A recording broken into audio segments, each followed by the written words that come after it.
ದೆಹಲಿಯಲ್ಲಿ ರಾಜ್ಯದ ಹೊಸ ಸಂಪುಟ ರಚನೆಗೆ ಹೈಕಮಾಂಡ್ ಕಸರತ್ತು ನಡೆಸ್ತಾ ಇದೆ. ದೆಹಲಿಯಲ್ಲಿ ಕೆಸಿ ವೇಣುಗೋಪಾಲ್ ಭೇಟಿಯಾದಂತ ಸುರ್ಜೇವಾಲಾ, ರಾಹುಲ್ ಗಾಂಧಿ ಭೇಟಿ ಬಳಿಕ ಕೆಸಿ ವೇಣುಗೋಪಾಲ್ ಭೇಟಿಯಾದ ಸುರ್ಜೇವಾಲಾ.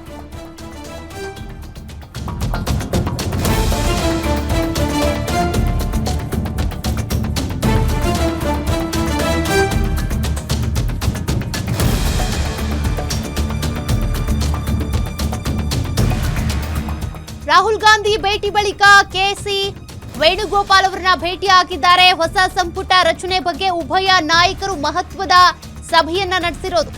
ಇನ್ನು ಕೆಪಿಸಿಸಿ ಅಧ್ಯಕ್ಷರ ನೇಮಕದ ಬಗ್ಗೆಯೂ ಕೂಡ ಕೆಸಿ ವೇಣುಗೋಪಾಲ್ ಮತ್ತೆ ಸುರ್ಜೇವಾಲಾ ಮಾತುಕತೆ ನಡೆಸಿರೋದು. ಮತ್ತೊಂದು ಮೆಗಾ ಮೀಟಿಂಗ್ಗೆ ಸಾಕ್ಷಿಯಾದಂತ ರಾಷ್ಟ್ರ ರಾಜಧಾನಿ ದೆಹಲಿಯಲ್ಲಿ ನಡೀತಾ ಇರುವಂತ ಮ್ಯಾರಥಾನ್ ಸಭೆಗಳು ಬಹು ಆಯಾಮಗಳಲ್ಲಿ ಚರ್ಚೆ ಆಗ್ತಾ ಇದೆ.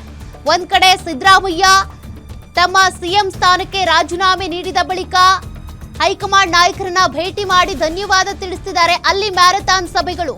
ಮತ್ತೊಂದ್ ಕಡೆ ಡಿಕೆ ಶಿವಕುಮಾರ್ ಅವರು ಕೂಡ ತಮ್ಮ ಸಚಿವ ಸಂಪುಟ ರಚನೆಗೆ ಅಂತೇಳಿ ಹೈಕಮಾಂಡ್ ನಾಯಕರನ್ನ ಭೇಟಿ ಮಾಡ್ತಿದ್ದಾರೆ.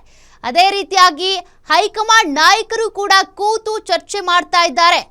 ಸುರ್ಜೇವಾಲಾ, ರಾಹುಲ್ ಗಾಂಧಿ, ಡಿಕೆ ಶಿವಕುಮಾರ್, ಸಿದ್ದರಾಮಯ್ಯ ಇವರೆಲ್ಲರೂ ಕೂಡ ದೆಹಲಿಯಲ್ಲಿ ಮಾಡ್ತಿರುವಂತ ಮ್ಯಾರಥಾನ್ ಸಭೆಗಳೇನಿದ್ದಾವೆ ಸಾಕಷ್ಟು ಕುತೂಹಲವನ್ನ ಕೆರಳಿಸ್ತಾ ಇವೆ.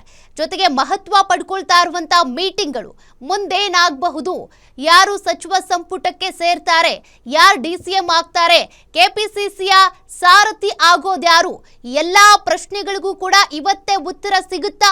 ಆ ಉತ್ತರ ಕಂಡುಕೊಂಡೇ ಡಿಕೆ ಶಿವಕುಮಾರ್ ಅವರು ದೆಹಲಿಯಿಂದ ಬೆಂಗಳೂರಿಗೆ ವಾಪಸ್ ಆಗ್ತಾರಾ? ಕಾದ್ ನೋಡ್ಬೇಕಿದೆ.